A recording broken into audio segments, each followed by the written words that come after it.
ಇವತ್ತಿನ ಮಾಯಾ ಜಗತ್ತು ಹೇಗಿದೆ ಗೊತ್ತಾ? ತುಂಬ ದೊಡ್ಡ ದೊಡ್ಡ ಮನೆಗಳು, ಅಪಾರ್ಟ್ಮೆಂಟ್ಗಳು, ಆದರೆ ತುಂಬ ಚಿಕ್ಕ ಚಿಕ್ಕ ಕುಟುಂಬಗಳು. ಎಲ್ಲರಿಗೂ ತುಂಬ ಹೆಚ್ಚಿನ ವಿದ್ಯಾಭ್ಯಾಸ ಇದೆ, ಆದರೆ ತುಂಬ ಕಡಿಮೆ ಕಾಮನ್ ಸೆನ್ಸ್ ಇದೆ. ತುಂಬ ಅಡ್ವಾನ್ಸ್ಡ್ ಮೆಡಿಸಿನ್ಸ್, ಔಷಧಿಗಳಿವೆ, ಆದರೆ ತುಂಬ ಕಡಿಮೆ ಆರೋಗ್ಯ, ಪೂರ್ ಹೆಲ್ತ್. ಚಂದ್ರನನ್ನೇ ಮುಟ್ಟಿ ಬಂದಿದ್ದೀವಿ, ಆದರೆ ಅಕ್ಕಪಕ್ಕ ಮನೆಯಲ್ಲಿ ಯಾರಿದ್ದಾರೆ ಅಂತಲೂ ಗೊತ್ತಿಲ್ಲ. ತುಂಬ ಜಾಸ್ತಿ ದುಡ್ಡು ಸಂಪಾದನೆ ಮಾಡ್ತೀವಿ, ಆದರೆ ತುಂಬ ಕಡಿಮೆ ಮನಃಶಾಂತಿ ಇದೆ. ತುಂಬ ಹೆಚ್ಚಾಗಿ IQ ಇದೆ, ಆದರೆ ತುಂಬ ಕಡಿಮೆ ಎಮೋಷನ್ಸ್. ತುಂಬ ಬೆಲೆ ಬಾಳುವ ವಾಚಸ್ ಇದೆ, ಆದರೆ ಯಾರಿಗೂ ಸಮಯನೇ ಇಲ್ಲ. ತುಂಬ ರೀತಿಯ ಸಂಬಂಧಗಳಿವೆ, ಆದರೆ ನಿಜವಾದ ಪ್ರೀತಿ ಸಿಗ್ತಾ ಇಲ್ಲ. ಫೇಸ್ಬುಕ್ನಲ್ಲಿ ಸಾವಿರಾರು ಜನ ಸ್ನೇಹಿತರಿದ್ದಾರೆ, ಆದರೆ ನಿಜ ಜೀವನದಲ್ಲಿ ಟ್ರೂ ಫ್ರೆಂಡ್, ನಿಜವಾದ ಸ್ನೇಹಿತ ಒಬ್ಬರೂ ಇಲ್ಲ. ಈಗಿನ ಮಾಯಾ ಪ್ರಪಂಚದಲ್ಲಿ ಜನರ ಮೆಂಟಾಲಿಟಿ ಹೇಗಿದೆ ಗೊತ್ತಾ? ಯಾರು ಕೂಡ ತೊಂದರೆಯಲ್ಲಿರೋರಿಗೆ ಸಹಾಯ ಮಾಡಲ್ಲ.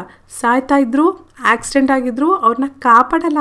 ಅದ್ರ ಬದಲು ಆ ಪರಿಸ್ಥಿತಿನ ಮೊಬೈಲ್ನಲ್ಲಿ ಶೂಟ್ ಮಾಡಿ ಅವರ ಸೋಷಿಯಲ್ ಮೀಡಿಯಾದಲ್ಲಿ ಶೇರ್ ಮಾಡೋಕೆ ಹೆಚ್ಚಿನ ಇಂಟ್ರೆಸ್ಟ್ ತೋರಿಸ್ತಾ ಇದ್ದಾರೆ. ಆ ವಿಷಯನೇ ತುಂಬಾ ನೋವು ಕೊಡುವ, ನಂಬಲಾರದ ನಿಜ ಅಲ್ವಾ? ಈಗಿನ ಮಾಯಾ ಜಗತ್ತಿನಲ್ಲಿರುವ ಜನರು ತುಂಬಾ ಬ್ಯುಸಿ. ಅವರ ತಪ್ಪುಗಳು ಅವ್ರಿಗೆ ಕಾಣಿಸ್ತಾನೆ ಇಲ್ಲ. ಯಾವಾಗಲೂ ಬೇರೆಯವರ ತಪ್ಪುಗಳನ್ನೇ ಎತ್ತಿ ತೋರಿಸ್ತಾರೆ, ಹೌದಲ್ವಾ? ನೀವು ಈ ಮಾಯಾ ಜಗತ್ತಿನ ಸುಳಿಯಲ್ಲಿ ಸಿಲುಕದೆ ಎಲ್ಲರಿಗೂ ಕೈಲಾದಷ್ಟು ಸಹಾಯ ಮಾಡಿ, ಸಂತೋಷನ ಹಂಚಿ, ನೀವು ಕೂಡ ಸಂತೋಷವಾಗಿರಿ.